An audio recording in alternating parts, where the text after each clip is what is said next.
Bună, drăguților! Bună, suflete frumoase! Sunt astăzi aici, alături de voi, cu etalarea lunii august pentru toți cei din Zodia Rac. Dacă ți-e soarele în Rac, sau luna, sau ascendentul, sau cunoști pe cineva în Rac, ești binevenit, binevenit aici la masa mea. Haideți să vedem care sunt energiile lunii august pentru Raci. Ok, dragii mei, răcușori. Și vreau un mesaj de aici pentru voi. Mare grijă la cineva care încearcă să vă înșele sau la o înșelătorie. Două cărți destul de negative, din păcate, pentru voi. Am o carte a înșelatului și o carte a furtunii, da? Ca și cum urmează ceva furtunos, urmează ceva care nu prea o să vă placă. Luna august, văd că nu se anunță a fi cu soare deocamdată. Poate fi doar începutul lunii așa. Da? O energie destul de furtunoasă, o energie așa care anunță un val de vreme rea, să zic. Un val de vreme rea care vă cam supără. O persoană aici văd că vrea să vă înșele cu ceva sau vă păcălește cu ceva.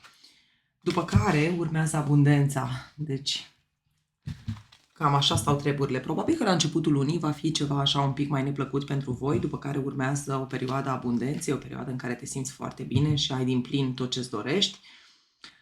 Dar aici, mare grijă la o înșelătorie, da? Cineva te păcălește cu niște bănuți, e ca și cum profită cineva de tine și de bunătatea ta. Și nu m-aș mira pentru că voi, racii, sunteți foarte empatici, sunteți foarte sensibili și dați loc persoanelor de genul acesta. Ok.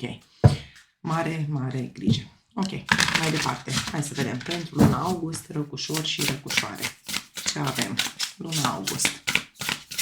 Pentru tine, dragă Rac, și uite că vine soarele. Da, la început. Deci cred că e începutul lunii. La începutul lunii. Să ții minte, să ții cont aici.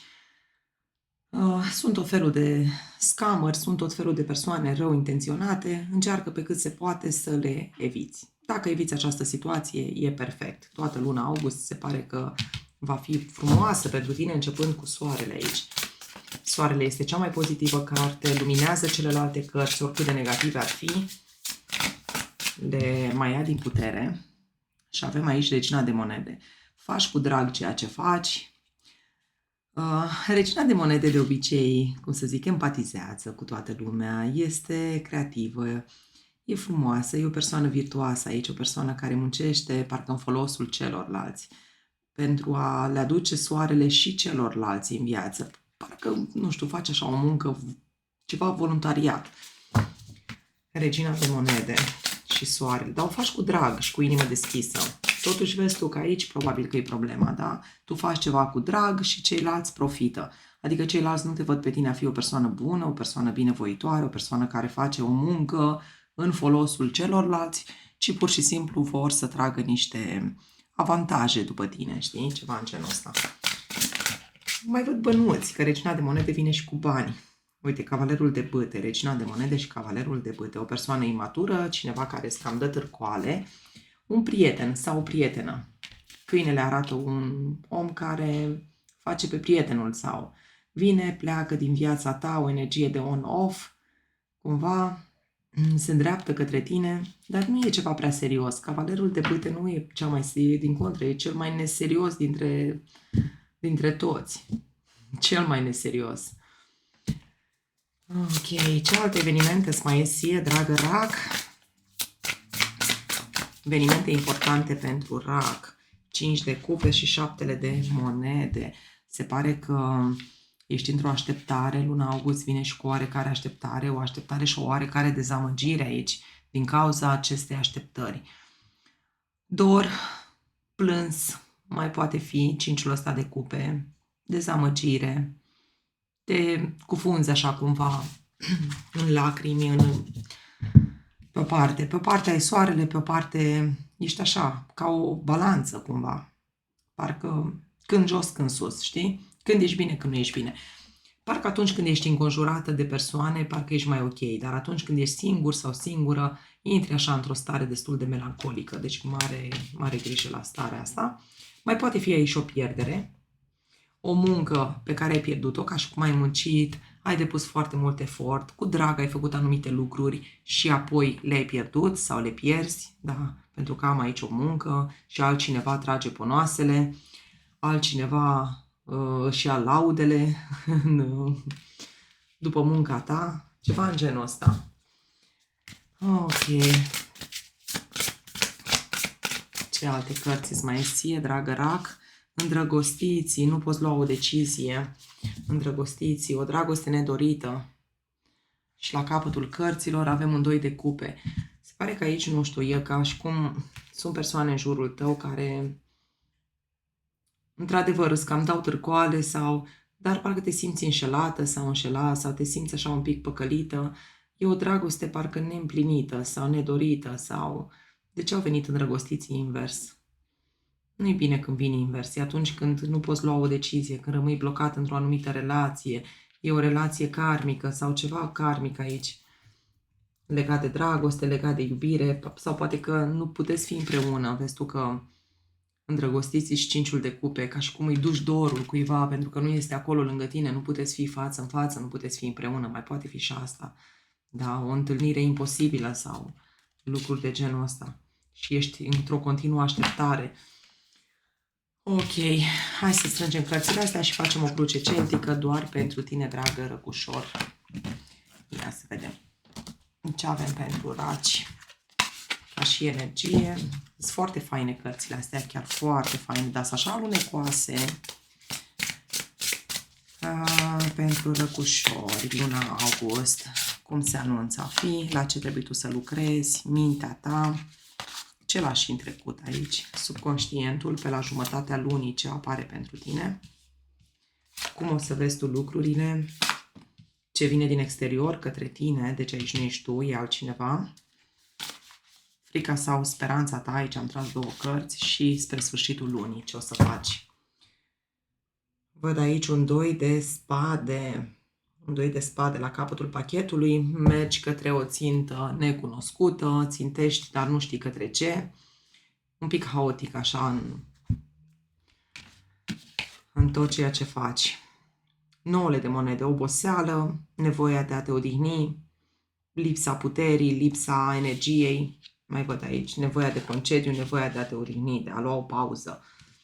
Parcă te uiți așa către trecut, te uiți la cât efort ai depus, la cât ai muncit, la câte lucruri ai făcut și vrei să vezi, da, și realizările și, nu știu, le pui toate așa parcă pe listă.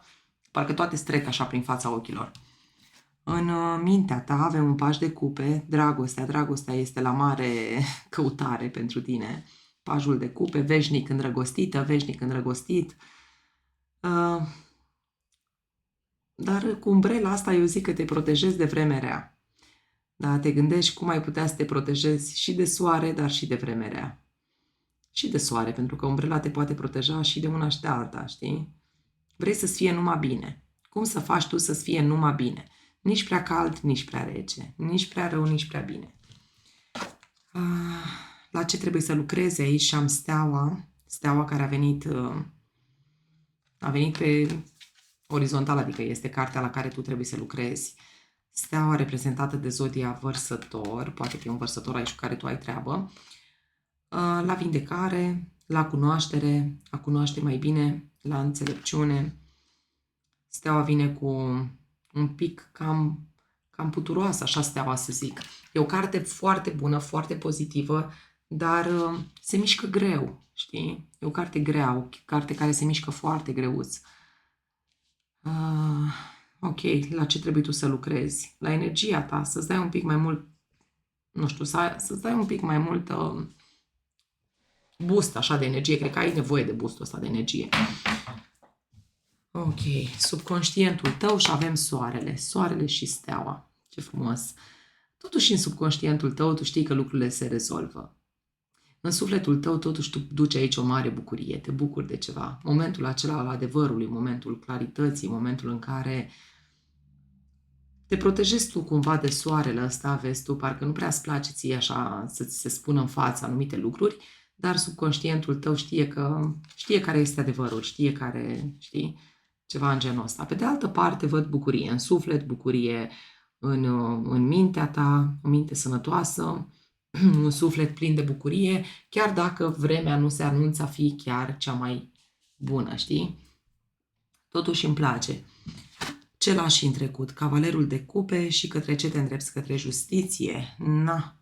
Păi lași în trecut cavalerul ăsta de cupe. Se pare că încetezi să mai îți cauți atât de atent vorbele, încetezi să mai vorbești frumos cu toată lumea, să mai empatizezi cu toată lumea, să pui pe toată lumea la același nivel cu tine. Încep cumva să fii mult mai justiționară, mult mai clară în gândire, parcă renunți cumva la sentimentalisme, să zic așa, și te îndrepți către ce? Către claritate. Vezi lucrurile mult mai clar cu justiția. Și încerci să le faci mai corect, mai bine, mai...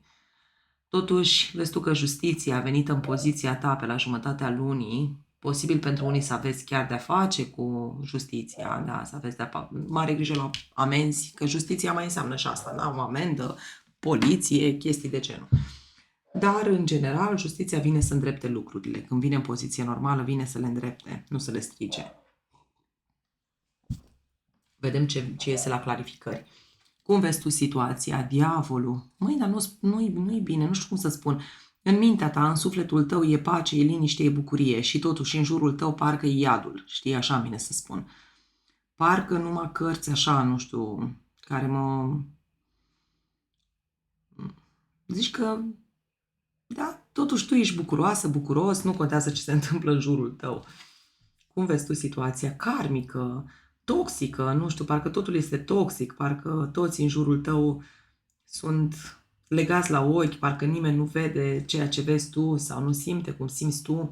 Ai impresia că toți orbecă în toate direcțiile și nimeni nu te înțelege, nimeni nu vede, nimeni nu e cum ar trebui să fie. Ce vine din exterior către tine? Și avem un 5 de bâte. Ostilități. Persoane care invidiază, care bagă bățul prin gard, cum s-ar spune, care întărâtă, competiție vine din exterior, gelozie, da, vezi tu, ce cărți, Doamne, frica sau speranța ta și avem un 8 de monede și asul de cupe. Mie îmi place că tu lucrezi în grădina ta, deci exact așa îmi pare, deci îmi pare că tu ești atât de dornică sau dornic de a trăi momentul, de a fi fericită, de a fi bine, încât pur și simplu nici măcar nu-ți pasă de ce se întâmplă în jurul tău, știi? Chiar dacă oamenii din jurul tău sunt poate falși, chiar dacă oamenii din jurul tău sunt mai toxici, mai... Parcă zici că nu-i asculți, zici că nu-i auzi, nu-ți pasă.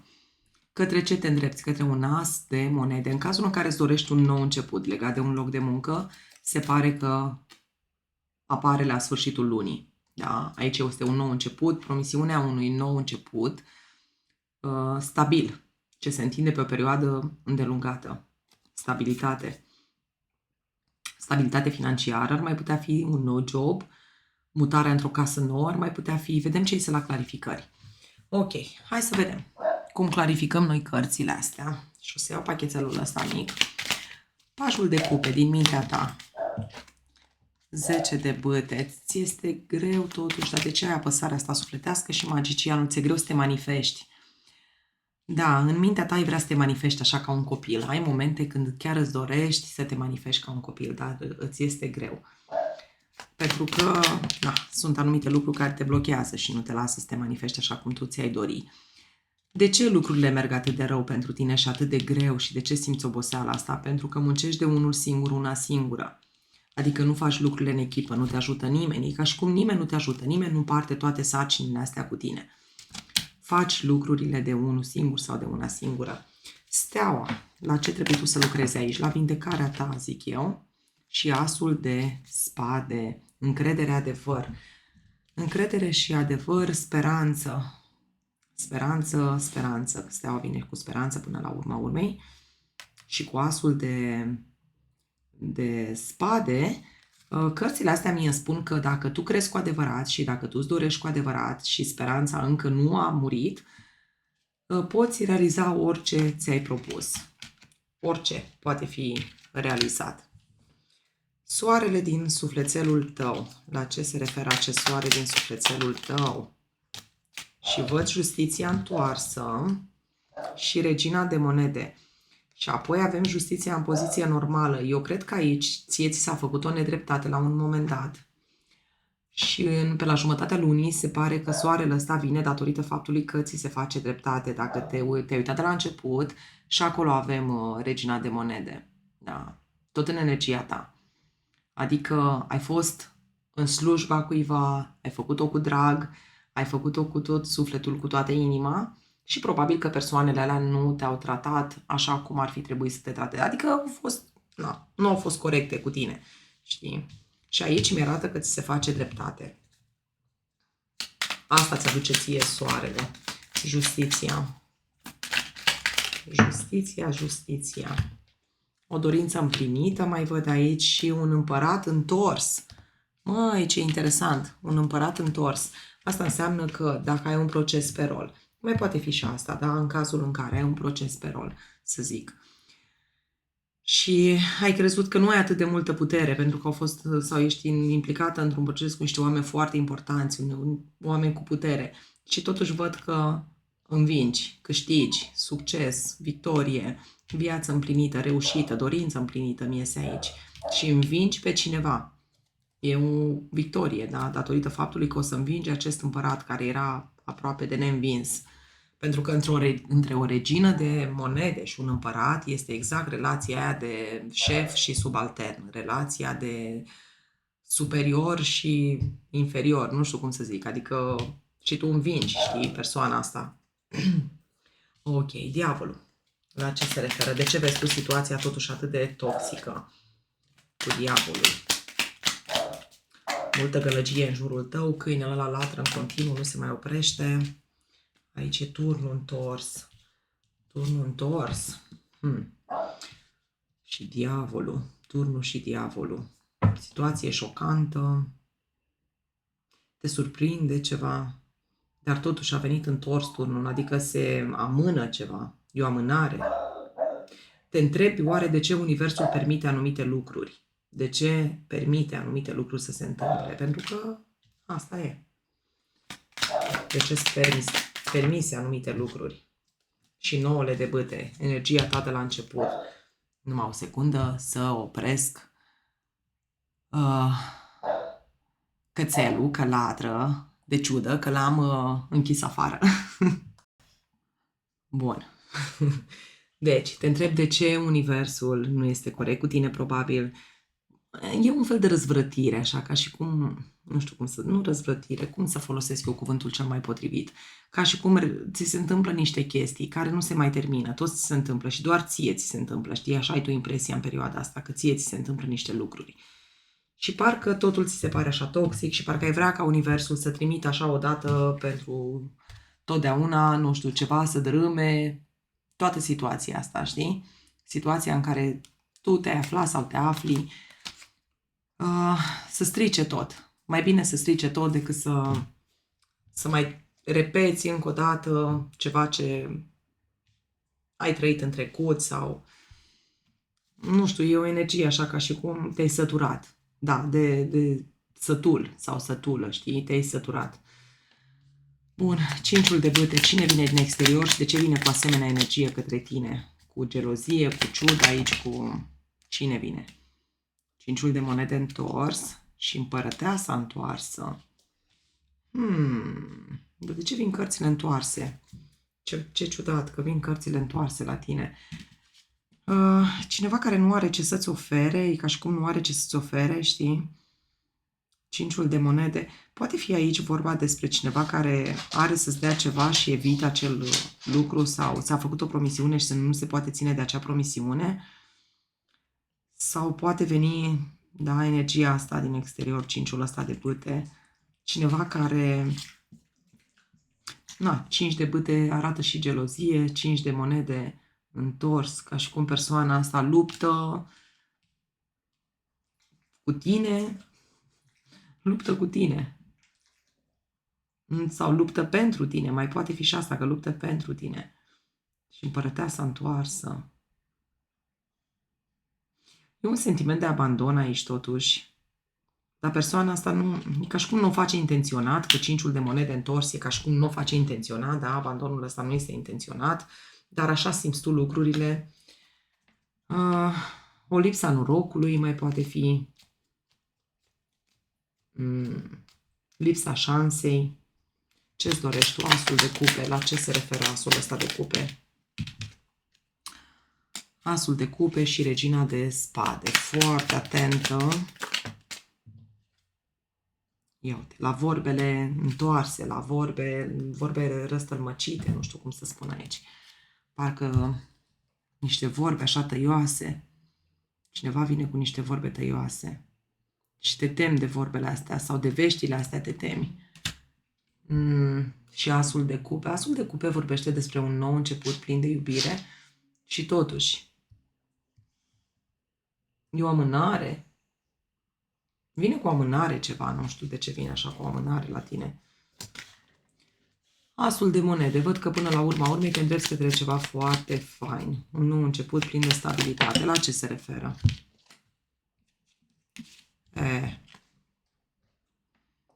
La ce se referă? Îți închizi inima aici. Devii mai pragmatic, îți închizi un pic inima. Da, pentru că lași cavalerul de cupe în spate. Știi? Empatia, dragostea, iubirea, o lași un pic în spate, o pui un pic deoparte aici, o lași la, știi, în trecut.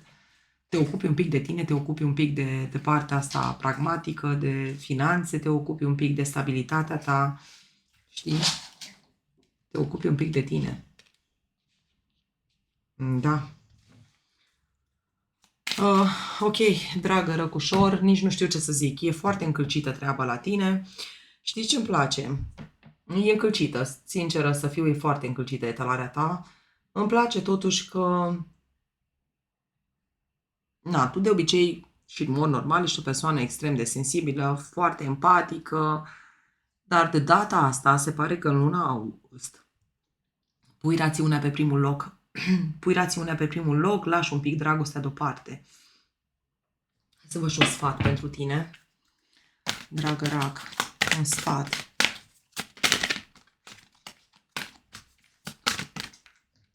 Eliberează-te. Întotdeauna, da, uite, eliberează-te de ceva, întotdeauna ai o alegere, nu există să fii blocat, nu te bloca. Eliberare și libertate. Ce mai văd aici? Să lași controlul. Da. Deci ori lași controlul, aici ai de luat cumva o decizie. E ca și cum, dacă vrei să supraviețuiești în mediul în care, să supraviețuiești, vorba vine că o de supraviețuit, oricum supraviețuiești. Dacă vrei să fie bine, să zic așa, sau să te integrezi acolo unde ești, lasă controlul la o parte și trebuie să te supui unor anumite lucruri. Dacă nu, trebuie să te eliberezi. Deci, cumva, cărțile vin cu două mesaje. Ori te supui și lași controlul deoparte, da? Pentru că cartea asta mi-arată supunere și predare, ca și cum să te predai celor din jurul tău, să fie acea regină de monede pe care eu am văzut-o pe aici, să fie ascultătoare și că asta înseamnă regina de monede. Este cea care depune efort în folosul tuturor, cea care merge la piață, cea care face mâncare, cea care face curat, cea care și nu cere nimic în schimb. Ok? Sau eliberează-te. Eliberare. Pentru că dacă nu, îți doar ostilități așa în jurul tău, nu știu cum să spun, totul e de avalma, știi? Totul e de avalma. Dacă m-ai întrebat pe mine, de exemplu eu, din punctul meu de vedere, aș alege eliberarea. Dar acum, știi cum e? Fiecare alege ce vrea. Da. Cam asta e. Asta e, dragă răcușor. V-am pupat pe toți. Numai bine. Ceau, ceau, ceau.